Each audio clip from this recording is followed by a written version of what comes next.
Good morning. Happy Monday. I'm doing good. How are you?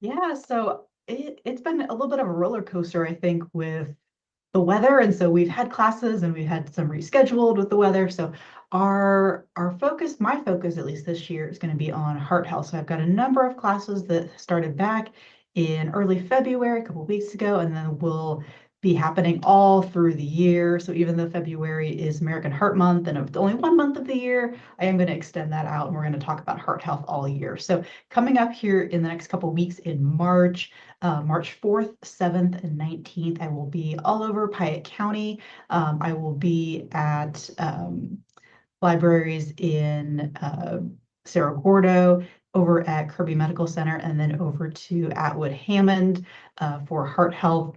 And then my colleague is going to be doing a couple of air fryer classes. So this is always a fun appliance lesson when we get new things on the market. First, I think most recently, people might remember like electric pressure cookers, like Instant Pot, were out on the market, and then we had air fryers, and of course, we'll always have a new appliance in the future. So she's going to bring an air fryer lesson that includes some recipe demonstrations and how to use those.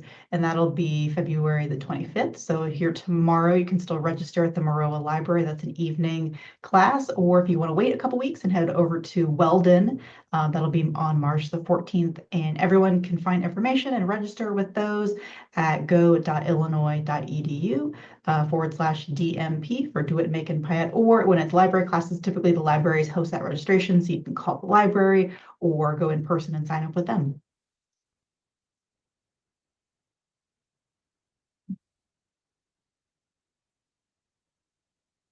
Yes, and I know I've had a lot of people when I've taught that class that tell me that they've gotten rid of their traditional toaster because they can use an air fryer. And really the more modern air fryers have multiple features, right? So similar to electric pressure cookers, those instant pots, they can do multiple things. Now the air fryers can also do multiple things. So it's really cool what we're seeing with some of these kitchen appliances to make it things hopefully easier for people to cook more things at home if they want to.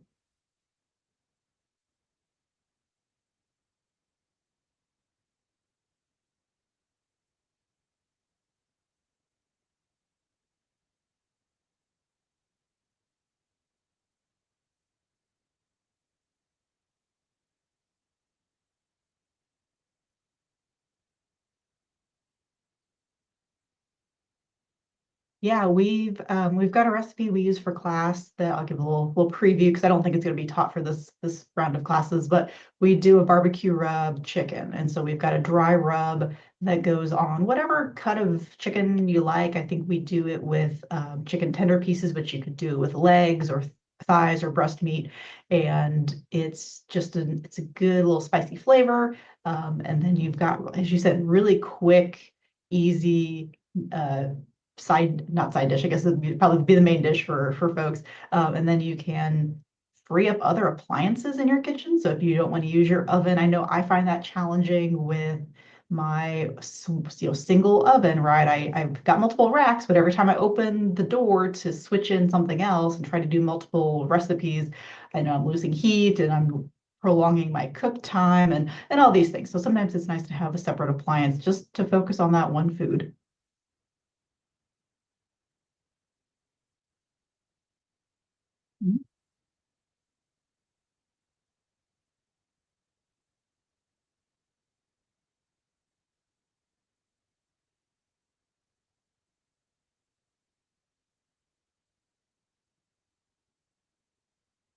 Yeah, so check us out on our website for classes at go.illinois.edu/DMP for Do It, Make, and Payette.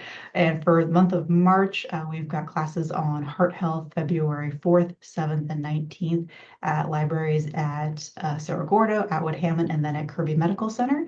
And then starting tomorrow, you can still sign up for the air fryer class at the Monroe Public Library for an evening, or wait until March 14th and go over to the Weldon Public Library.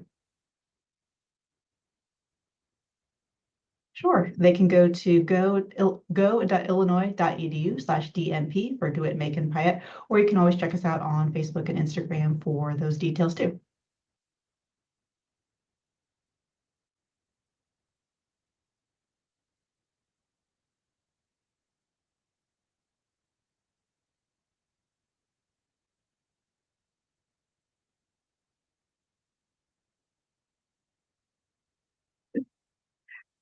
Yeah, so I'm trying to think of what's trending right now, and I feel like protein the last couple of years has really been trendy. And for the most part, Americans, we get plenty of protein.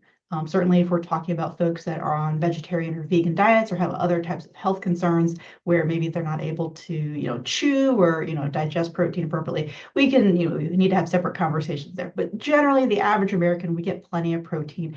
But it's always good to know like what it does, how do we choose healthier protein options? So I thought we would do that today. So protein is basically the building block of all of your body structures, right? It's building every cell. So if you remember from probably high school, middle school science, you know about cell walls.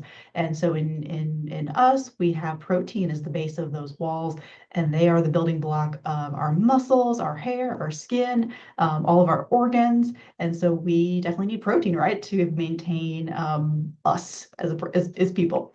And so generally the goal, and this is on the lower end, would be to do some math. If you want to look at your weight, you could do a math equation that is about 1 kilogram of protein, excuse me, 1 gram of protein per kilogram. So a kilogram is about 2.2 pounds or so. So if you want to do some math, there's always calculations online you can do. Um, but we need that protein to continue to build, and especially if you have goals around increasing body size, right? If you want to gain more muscle, if you want to go to the gym and your goal is to have that bulkier muscle mass, you will need some protein to support that. You don't need a ton unless you're trying to, do bodybuilding, but we need to pick proteins that are going to be well digested. And so those are really any animal protein is really great at that really high quality protein. So beef, chicken, fish, eggs. And then when we do find protein in plant foods, so typically things like beans will have a good source of protein. They're much lower per volume than like an equivalent amount of something like chicken or beef, but they're also a really good source of protein. Plus, they have other things like fiber and some different vitamins and minerals. And I'm going to go back to what you said earlier of there's no bad protein, so which is totally true, right? Protein is protein, whether it's coming from plant foods, animal foods. I should have added like yogurt and dairy products in there too, have protein. The challenge that we get into, maybe what's a better protein versus maybe not a good quality protein, is usually around the fat content, right? So if you look at a piece of beef, we have really lean cuts of beef where it means it's lower in fat. And generally for other things like heart health, bring that back, we want to choose lower, leaner cuts of beef, chicken, fish, whatever it is that we are, whatever protein food we're choosing. So that's generally the only change around, healthy quality protein is can we lower the amount of fat or can we prepare it in a way that's generally lower fat? Again, there's always differences between people's needs. Some people do need that extra fat in the meat and get a whole other conversation we would have, one-on-one for more personalized nutrition. And then lastly, I'll just talk about supplements because I know that some people do use, they'll use like a breakfast shake in the morning that has protein in it, which is usually a whey protein powder or might be another plant-based protein like soy isolate. These are fine generally. If you find that these are useful, they work into your life, go for it. But if that's all you're relying on for your protein sources, I do encourage people to look at diversifying their diets and trying to add in more things, eggs, proteins, fish, all of that.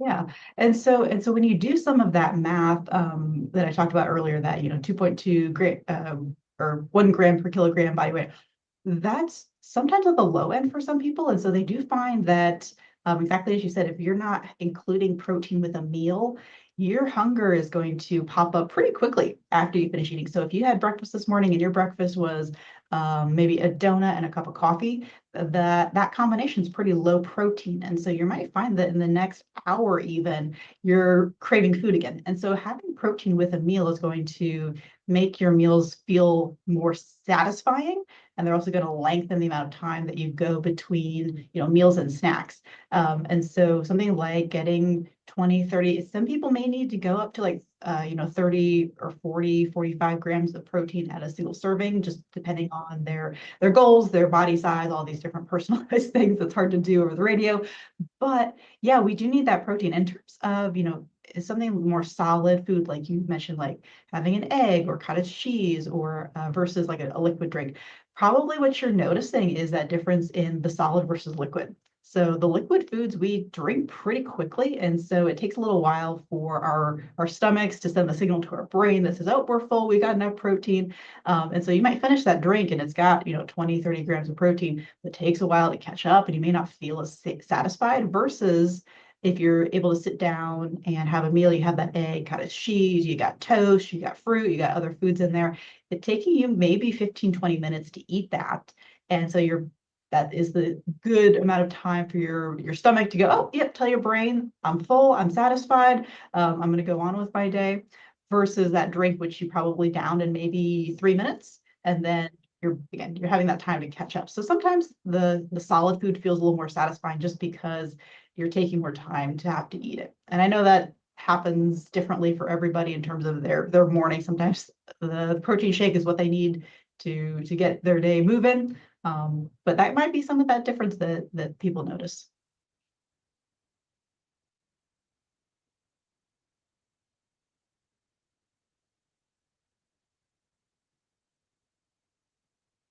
Yeah, so for protein, I'm actually going to send people over to myplate.gov. So MyPlate is the updated food guide. So if people still remember the food guide pyramid, the current model is called MyPlate.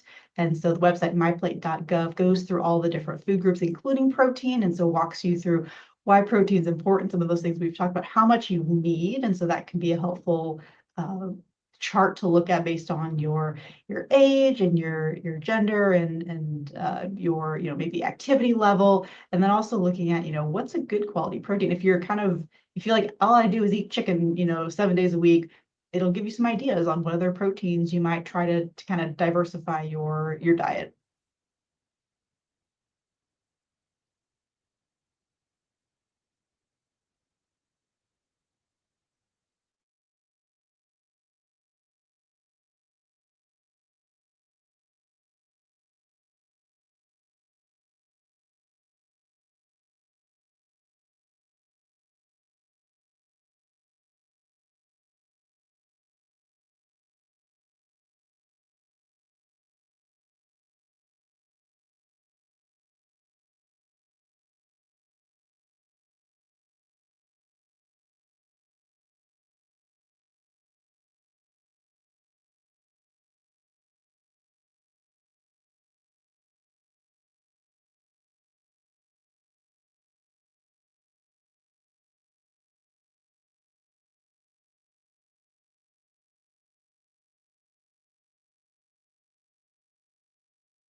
Yeah, I mean, I feel like I remember when a dozen eggs was like $1.50 at one, like years and years and years ago. Like, yeah, like it was such an affordable source of protein. And that has changed in the last couple of years.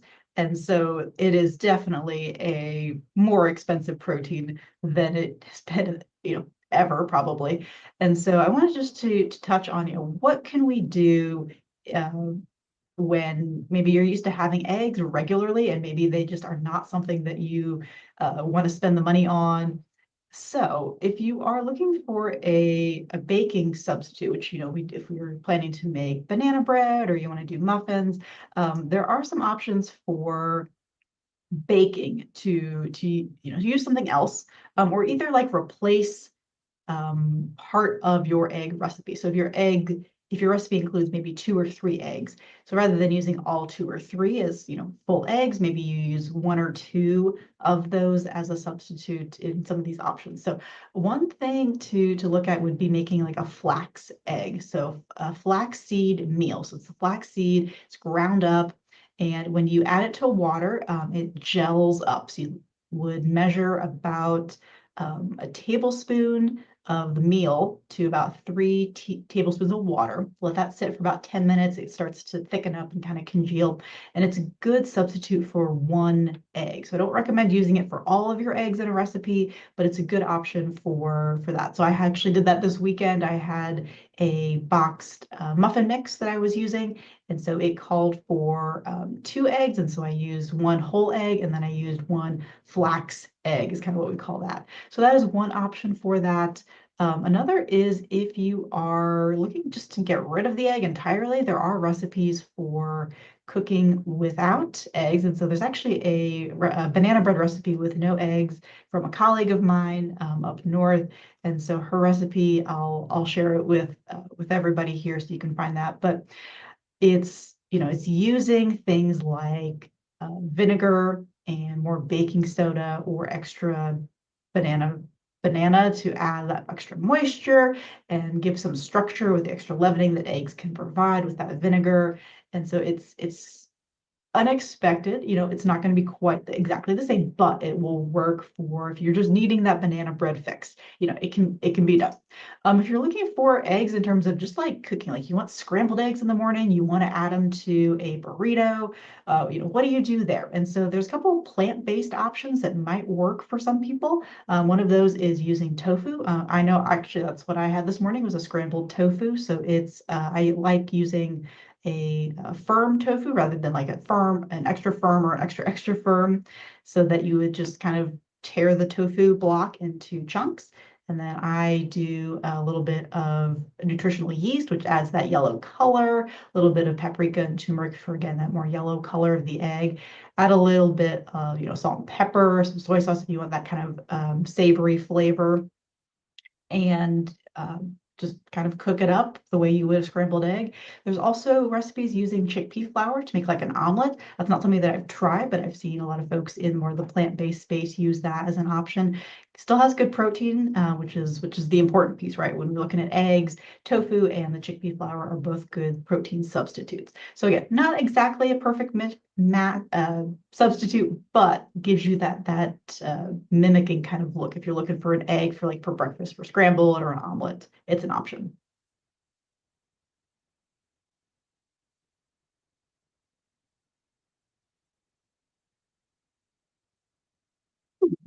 And I just bought a carton of egg whites this weekend, and I didn't think to look at the price tag, but yeah, that would be a good option. The challenge there is egg whites are missing the yolk, right, from the whole egg. And so you'll notice that your scrambled eggs, if you're just using egg whites, are going to be pretty dry, because the yolk adds that extra fat to it. So look at adding in that fat back somewhere into the egg white. So if you are wanting to add something like avocado on top of that to add a little bit of that fat and a little bit of moisture, or if you want to add in some bacon or cheese to kind of give some of that fat flavor back, because otherwise the egg whites on their own are going to be a little low flavor as well. So yeah, that's a great option to try too.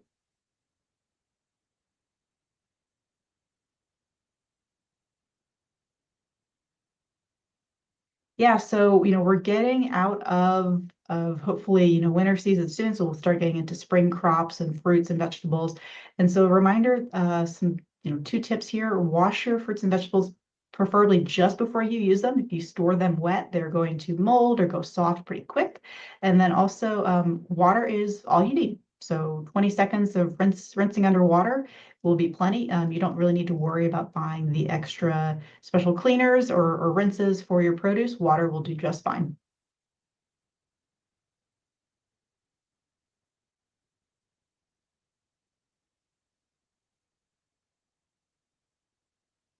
Yeah, so come to our website, go.illinois.edu/DMP for Do It, Make, and Payette, and you'll see all of the nutrition classes plus all the other things that we've got going on. Thanks so much. Have a good day, everybody.